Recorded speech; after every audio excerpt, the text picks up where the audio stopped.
Hey everyone, and welcome back for another deep dive. Today we're going to be looking at some of the, say, challenging things that Jesus said. Yeah, I mean, some of them seem to really go against that image of Jesus as all about love and forgiveness. Right, exactly.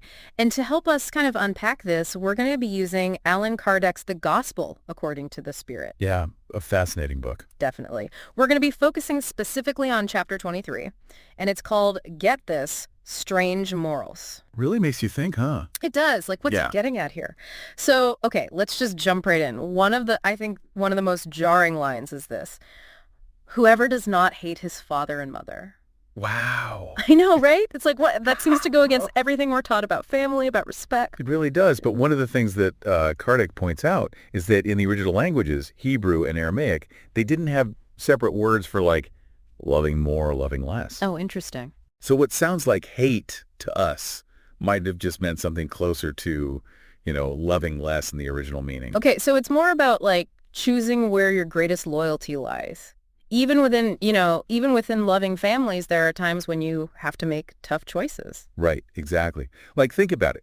A doctor, for instance, who dedicates their life to helping people in, let's say, a war-torn country. Yeah. They might love their own family dearly, but their commitment to, easing suffering on a larger scale might require them to be away from their loved ones, even risking their own safety. And that doesn't mean they hate their family. No, not at all. It's more about the devotion to a larger purpose. Right. And there's actually I think there's something in the Bible itself that supports this idea. Right. Something about Leah being hated. Absolutely. Yeah. In Genesis 29.3031, it says that Leah was hated. But what it's really describing is how Jacob favored Rachel over Leah. It doesn't mean he actually hated Leah, just that his love for Rachel was greater. Okay, so even within the Bible itself, the word hate doesn't always mean feeling intense dislike. Right. It's about recognizing that love can have different depths. Yeah, and different priorities.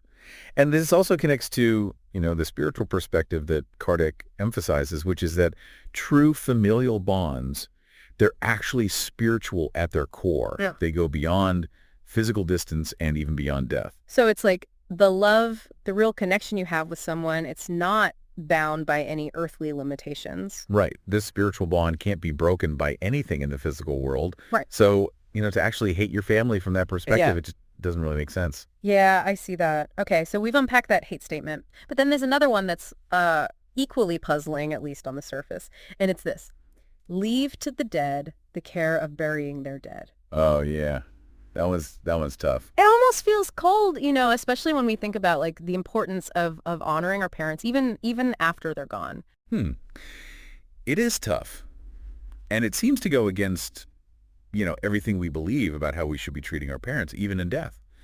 But what if Jesus is really pushing us to think beyond just the physical rituals here? Okay, what do you mean by that? Well, I mean, Jesus constantly talks about the importance of the spiritual over the material. He's saying that our true life is our spirit life, and that our physical body is just a temporary shell. So it's not about, neglecting your responsibilities to the deceased, but about understanding that true respect comes from honoring their spirit, not just their physical remains. Exactly. Think about it like this. A photograph of a loved one who has passed away. The photograph itself is just paper and ink. Yeah. But it's precious to us because it represents that person. It's their spirit, their memory. Right. We don't cherish the physical object, but what it represents. Exactly. And in the same way, our respect for the people who have passed on shouldn't just be about their physical body. It should be about honoring their eternal soul that has moved on. Okay, so I'm starting to see how these sayings take on a whole new meaning when we look at them through this spiritual lens. But there's another one that just feels almost like a contradiction. I have not come to bring peace, but division. Yeah. The Prince of Peace talking about bringing a sword and fire. Right. It's like, how does that even compute? Yeah, it does seem paradoxical, doesn't it? Yeah. But, as Kardec explains, Jesus knew that his teachings were revolutionary.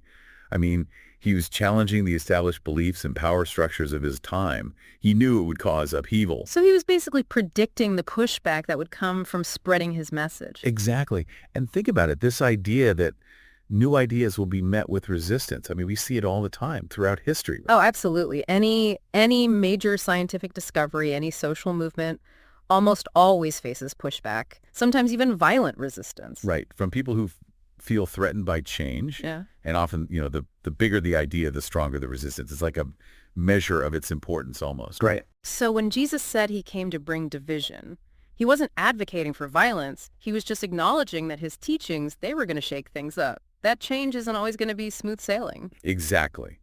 He knew that truth, while liberating, can also be really disruptive, especially for people who are really invested in the old ways of doing things. And Kardec takes this interpretation even further, suggesting that. Jesus' pronouncements weren't like endorsements of conflict, but rather predictions of the friction that kind of naturally arises when you challenge the status quo. You know what I mean? Yeah, like it's inevitable, right? Right, exactly. He saw that violence might even be committed, in the name of Christianity, but he was very clear that the fault lies with those who distorted his teachings, not with the teachings themselves. So it's not that Jesus wanted division and conflict, but he recognized that they were unavoidable consequences of introducing such radical ideas into the world. Kind of like how any big change, like a new invention or a social movement, it tends to shake things up, and it always meets resistance. Exactly. Think about the invention of the printing press, for instance. It revolutionized the spread of knowledge, but it also really upset the existing power structures, the people who controlled information. I mean, there's a lot of pushback. But ultimately, the printing press, it totally transformed society. Kardec seems to suggest that Jesus anticipated a similar dynamic with his teachings. Yeah, that's a really interesting parallel. It really highlights how progress, how change, it often comes with a certain amount of disruption. But speaking of challenging ideas, I mean, there's another one of Jesus's sayings that I think really pushes us to really examine our own motivations. Whoever wants to be my disciple must deny themselves and take up their cross and follow me. Wow. That's a powerful one. I mean, that's a statement that on the surface can sound incredibly demanding, For sure, to deny oneself, to take up one's cross. Those are images that are associated with hardship and sacrifice. I mean, who wants to hear about denying themselves, it seems like? Like the opposite of, everything we're told about pursuing happiness and self-fulfillment these days. It does kind of sound like a recipe for misery. It does. Yeah, it can, if we take Yeah. it literally. But the key, as with the other sayings, is to really understand the deeper meaning. To deny oneself in this context, I don't think it's about, self-hatred or rejecting everything that brings you joy. So what does it mean then? If it's not about that, then what is he getting at? Well, think of it as recognizing that true fulfillment, it doesn't come from constantly like indulging your ego, Yeah. or clinging to possessions or chasing after all these fleeting desires. It's about recognizing that there's a part of ourselves, the ego, that can really keep us trapped in a cycle of craving and dissatisfaction. So it's about letting go of that self-centeredness that keeps us focused on, me all the time. Yeah, exactly. It's a shift in focus from me to we, from our own, narrow self-interest to the well-being of others, to the greater good. So it's a call to be more selfless, to put Yeah. the needs of others before our own ego-driven desires. Yes, and that's where the image of taking up one's cross comes in. In the time of Jesus, I mean, the cross was like the ultimate symbol of suffering and death. Yeah, right, because it was the actual instrument of execution. Exactly. So to take up one's cross, I mean, it meant that you were willing to endure hardship, even death, for what you believed in. Now, of course, this doesn't mean that we should like literally go out and seek suffering. But it does suggest a willingness to face challenges, to even face persecution if it means standing up for what's right. Yes. It's about recognizing that following, the path of truth and love, it might require us to go against the grain, to challenge societal norms, even to risk, our own comfort, our own security. It's like a call to courage and conviction, to be willing to stand firm in your beliefs, even when it's difficult. And in a world that, often tells us to just focus on ourselves, on our own happiness, this message of self-denial and sacrifice, it can seem pretty radical. Oh, it is. It is. It's a challenging message, no doubt. But I think there's also a deep resonance to it, don't you think? I mean, like deep down, don't we all kind of long for something more than just chasing after, fleeting pleasures and material things? Oh, yeah, for sure. I think we all yearn for that deeper sense of meaning, like a sense of purpose, a connection to something greater than ourselves. And that's what these teachings of Jesus speak to. Hmm. Even though they might challenge our comfort zones, They offer a path to a more, I think, authentic and fulfilling way of living. A life of purpose and meaning rooted in love and compassion and service to others. I mean, it's a life that, requires effort, sometimes even sacrifice, but it's a life that's worth striving for. Exactly. It's in that act of denying ourselves, of surrendering our ego-driven desires, that we actually open ourselves up to a much deeper and more fulfilling reality. And this brings us back to the overall theme of this deep dive, into Kardec's exploration of Jesus's seemingly strange morals.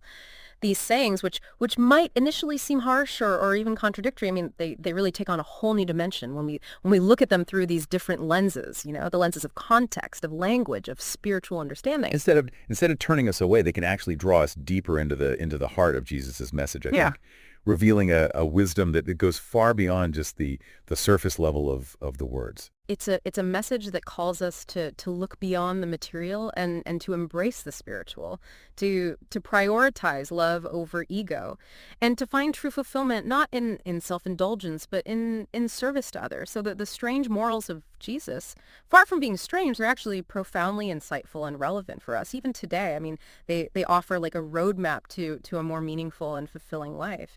But I'm curious, what stands out to you most from these teachings? I think what really stands out to me is that emphasis on inner transformation. It's not just about following rules, or performing rituals. It's about a fundamental shift in our way of being, a shift from ego to love. And that can be a lifelong journey. Yeah, I think you're right. It's like we're being challenged to constantly question our motivations, to make sure that we're acting from a place of love and not just out of self-interest.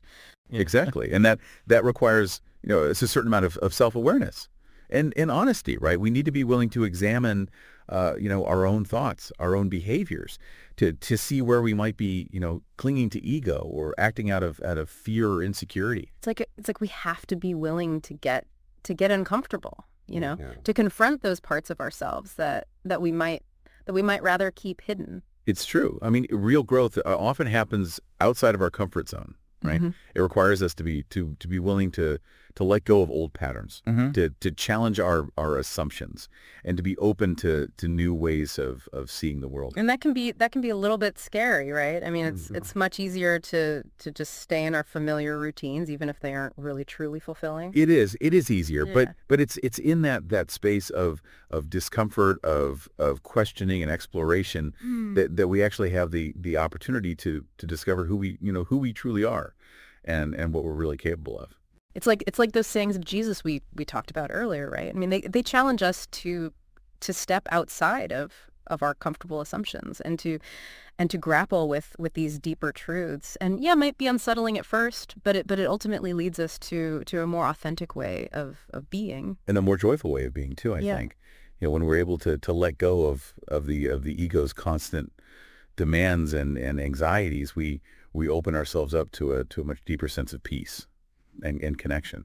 That's a really important point, I think. This deep dive into strange morals, it hasn't just been about deciphering ancient texts. It's been about challenging ourselves to think differently, to approach life with a more open mind and heart. It's been an invitation to really explore the spiritual dimension of our lives, and to let that spiritual awareness guide our thoughts, our actions, and our relationships. And ultimately, it's about understanding that the journey of faith of seeking truth and meaning, it's a lifelong process, right? Of learning and growing and evolving. It is. It's a journey that requires both courage and humility, I think. Yeah. A willingness to question and to surrender. And it's a journey that even with all its challenges, it ultimately leads us to a deeper understanding of ourselves, our world, and our connection to the divine. So well said. I think we've reached the end of our deep dive for today. But the conversation doesn't have to end here. We encourage you to keep exploring these ideas, to delve even deeper into